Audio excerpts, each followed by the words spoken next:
എല്ലാവർക്കും മറ്റു വീട്ടിലേക്ക് സ്വാഗതം. ഇന്ന് ഞാൻ വന്നേക്കുന്നത് ചിക്കൻ കറി റെസിപ്പിയുമാണ്. ഇതൊരു ബാച്ചിലർ ചിക്കൻ കറി എന്നൊക്കെ പറയാം. അപ്പോൾ നമുക്ക് എങ്ങനെ ഉണ്ടാക്കാൻ നോക്കാം. അതിന് മുമ്പ് നമ്മുടെ ചാനൽ സബ്സ്ക്രൈബ് ചെയ്ത് സപ്പോർട്ട് ചെയ്യണേ. ഇതുണ്ടാക്കാനായിട്ട് ഒരു പാനിലേക്ക് ഒരു 3 ടേബിൾ സ്പൂൺ വെളിച്ചെണ്ണ ഒന്ന് ഒഴിച്ചു കൊടുക്കുന്നുണ്ട്. എണ്ണ ചൂടായി വരുമ്പോൾ നമുക്കിനി അതിലേക്ക് 2 ടേബിൾ സ്പൂൺ ഇഞ്ചി ചതച്ചതും വെളുത്തുള്ളി ചതച്ചതും വീതം ചേർത്ത് കൊടുക്കുക. എന്നിട്ട് നന്നായിട്ട് നമുക്കൊന്ന് വഴറ്റിയെടുക്കാം. ഇതിപ്പോൾ ഇവിടെ നന്നായിട്ടൊന്ന് വഴന്ന് വരുന്നിട്ടുണ്ട്. ഇത് വഴന്ന് കഴിയുമ്പോൾ നമുക്കിതിലേക്കൊരു 3 വലിയ സവാള ചെറുതായിട്ട് അരിഞ്ഞതും കൂടി ഒന്ന് ചേർത്ത് കൊടുക്കാം. 3 വലിയ സവാളയാണ് ഞാൻ എടുത്തേക്കുന്നത്. ഇത് 1 കിലോ ചിക്കൻ കറിക്കുള്ള അളവാണ് ഞാനിവിടെ പറയുന്നത്.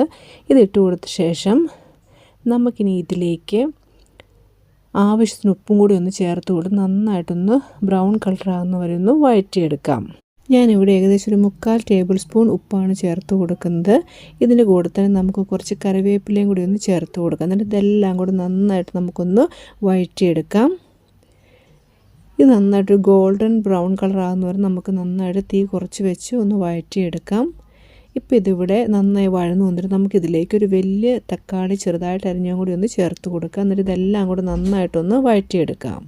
മൂടി വെച്ചേക്കുന്നതുകൊണ്ട് തന്നെ തക്കാളിയൊക്കെ പെട്ടെന്ന് തന്നെ ഒന്ന് വഴന്ന് കിട്ടും. നമുക്കിനി ഇതിലേക്ക് മസാല ചേർത്ത് കൊടുക്കാം. ഞാനിവിടെ 1 ടേബിൾ സ്പൂൺ മുളക് പൊടി, 2 ടേബിൾ സ്പൂൺ മല്ലിപ്പൊടി, 2 table spoon chicken masala, 1/2 teaspoon മഞ്ഞൾപ്പൊടി, 1/2 ടീസ്പൂൺ ഗരം മസാല, ഇത്രയുമാണ് ഇവിടെ നിന്ന് ചേർത്ത് കൊടുത്തത്. എന്നിട്ട് നമുക്കിത് നന്നായിട്ടെല്ലാം ഒന്ന് വഴറ്റി ഒന്ന് യോജിപ്പിച്ചെടുക്കാം.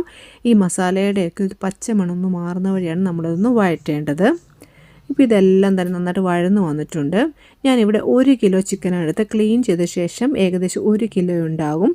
ഞാനിതിലേക്ക് അഡീഷണൽ വെള്ളമൊന്നും ചേർക്കുന്നില്ല. ഈ ചിക്കനിലുള്ള വെള്ളം തന്നെയാണ് ഇതിലാകെയായിട്ട് വെള്ളമായിട്ടുള്ളത്. നമുക്ക് ചിക്കൻ ഇതിലേക്കൊന്ന് ഇട്ട് കൊടുക്കാം. എന്നിട്ട് ആ മസാലയൊക്കെ ചിക്കനിലേക്കൊന്ന് പിടിക്കാൻ കുറച്ച് നേരം നന്നായിട്ടൊന്ന് ഇളക്കി യോജിപ്പിച്ചെടുക്കാം.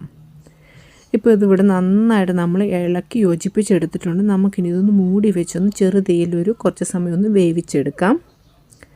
നമുക്കിനി ഇതൊന്ന് തുറന്നു നോക്കാം. ഇത് ഞാനിവിടേക്ക് അധികം വെള്ളമൊന്നും ചേർത്ത് കൊടുത്തിട്ടില്ല. ആ ചിക്കനിലുള്ള വെള്ളം തന്നെയാണ് ഇത് ഇറങ്ങിയേക്കുന്നത്. നമുക്ക് കുറച്ച് നേരവും കൂടി ഒന്ന് മൂടി വെച്ച് നന്നായിട്ടൊന്ന് വേവിച്ചെടുക്കാം. ഇപ്പം നമ്മൾ നല്ല എണ്ണയൊക്കെ ഒന്ന് തെളിഞ്ഞ് വന്നിട്ടുണ്ട്. നമുക്ക് നോക്കാം. ഇതിന് ചിക്കനൊക്കെ ഇപ്പോൾ നന്നായിട്ടൊന്ന് വെന്ത് വന്നിട്ടുണ്ട്. നമുക്കിതിൻ്റെ മുകളിലേക്ക് ഒരു 1 ടീസ്പൂൺ കുരുമുളക് പൊടി ഒന്ന് ചേർത്ത് കൊടുക്കാം. ഇങ്ങനെ ചേർത്ത് കൊടുക്കുമ്പോൾ പ്രത്യേക ഒരു ടേസ്റ്റ് തന്നെയായിരിക്കും. കൂടെ തന്നെ കുറച്ച് കറിവേപ്പിലയും കൂടി ഒന്ന് ചേർത്ത് കഴിഞ്ഞാൽ നമ്മുടെ ബാച്ചിലർ ചിക്കൻ കറി ഇവിടെ റെഡി ആയിക്കിട്ടും. വളരെ എളുപ്പമാണ് ഉണ്ടാക്കുക. അപ്പോൾ എല്ലാവരും ട്രൈ ചെയ്ത് നോക്കുക. വീഡിയോ ഇഷ്ടമായി ലൈക്ക് ചെയ്യുക, സബ്സ്ക്രൈബ് ചെയ്യുക. നിങ്ങൾ ഇങ്ങനെയൊന്ന് ട്രൈ ചെയ്ത് നോക്കിയ ശേഷം നിങ്ങളുടെ ഫീഡ്ബാക്ക് ഒന്ന് കമൻറ്റ് ചെയ്യണേ. നമുക്ക് വീണ്ടും മറ്റു വീഡിയോയുമായി കണ്ടുമുട്ടുന്നവരെ tata bye bye, see U.